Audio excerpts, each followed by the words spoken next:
Hello everyone, and right now it is like 6:50 in the morning, and you're probably wondering why I'm filming at this time, and that is because I have school and I want to get at least a video filmed a week, if possible 2 videos filmed, and I have my whole weekend planned like by the minute, and I know I'm not going to have time to film. I'm barely going to have time to edit this video, so I'm like, why not record it in the morning before I go to school? And so yeah, that's what we're doing. So basically, this video is things you should know before you get your belly button pierced. These aren't all going to be positive things. So this isn't the video to go show your mom if you're trying to convince her you should get your belly button pierced. Some of these things are positive, some of these things are negative, and some of them are just things you should think about. They aren't positive or negative. My first thing you should think about is actually positive, and it's the fact that you can hide it. It's not something when you go get hired at a job they're going to see. It's like one of the most subtle piercings because the only time anyone really sees it is when you're at the beach. The second one almost kind of piggybacks off of the first one, and I'll explain in a minute why. And the second thing is, make sure you like it. And the reason this piggybacks off of the first one is just because you can hide it, if you don't like it, you shouldn't get it. Like, for an example, when I was younger, I thought about getting a septum piercing just because of the fact that people said you could flip it up in your nose and hide it or something. But then I realized I didn't even like it at all. It was just that you could hide it, and I'm like, oh, I want a piercing and I can hide it so it wouldn't like haunt me for the rest of my life if I decided I didn't want to wear it at some point. But I really didn't like it. I mean, I'm fine with it on other people, whatever, but I really wouldn't have liked it on myself. So really look at them and make sure you like them before you go get it pierced. The third thing you should think about is you will lose the ball on your belly ring all the time, and maybe this is just a me thing. I would ask other people before actually taking this to heart, like, take this one with a grain of salt, because it might just be a me thing, but I constantly lose the balls on my belly ring. And if you don't know, that's the top part of it, like the top little circle. It looks like a ball, aka why it's called a ball. I'm always losing it. I'll buy a new belly ring, I'll lose the ball, and I try so hard to make sure it's tight. And I just lost my favorite belly ring's ball, and I'm like really mad about it, and it was fairly new too.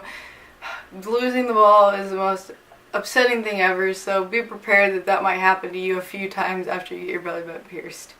The fourth thing you should think about isn't really a big deal. It almost didn't make the list, but here it is. You have to wear the same one for like 6 months. Actually, now that I think about it, it might be more like 9, somewhere in there. And they're normally not the most interesting. Like, you don't get to wear a dangly one. Like, basically almost the first year of it you have to wear a boring one, half a year to a year. You have to wear a boring one and you can't change it. I will show you mine right now.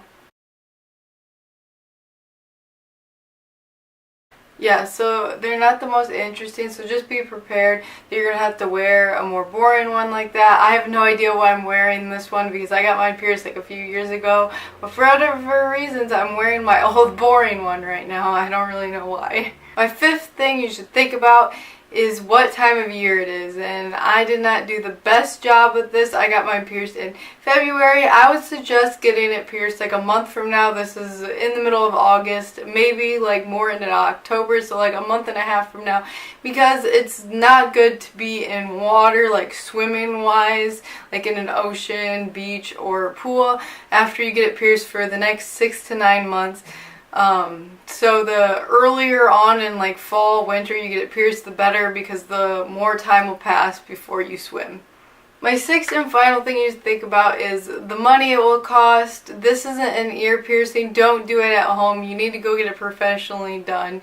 Unless you know someone who does it, then obviously they can do it for free, but most of us don't know somebody who pierces, like, you know, belly button piercings or any piercings, so you have to go pay. I think it was like $30 for me. I don't remember if that included my belly ring or not, but you're always going to be buying new ones and stuff. I mean, you don't have to, but just think about if you're ready to commit the money to it. It's not like a ton of money, but make sure you really want it before you get it, before you go spend $30 and then just end up taking it out because you don't really want it anyways. I guess that goes back to the second thing of making sure you really like it and really want it. So I'm going to go to school now. I hope you guys enjoyed this video. If you did, give it a thumbs up. My most popular videos are about my belly ring, so if you guys have any suggestions on videos you'd like to see about my belly ring, please comment below, because I'm honestly kind of running out of ideas, but I know you guys really like them, so I want to keep doing them. And I'll see you guys in the next video. Bye!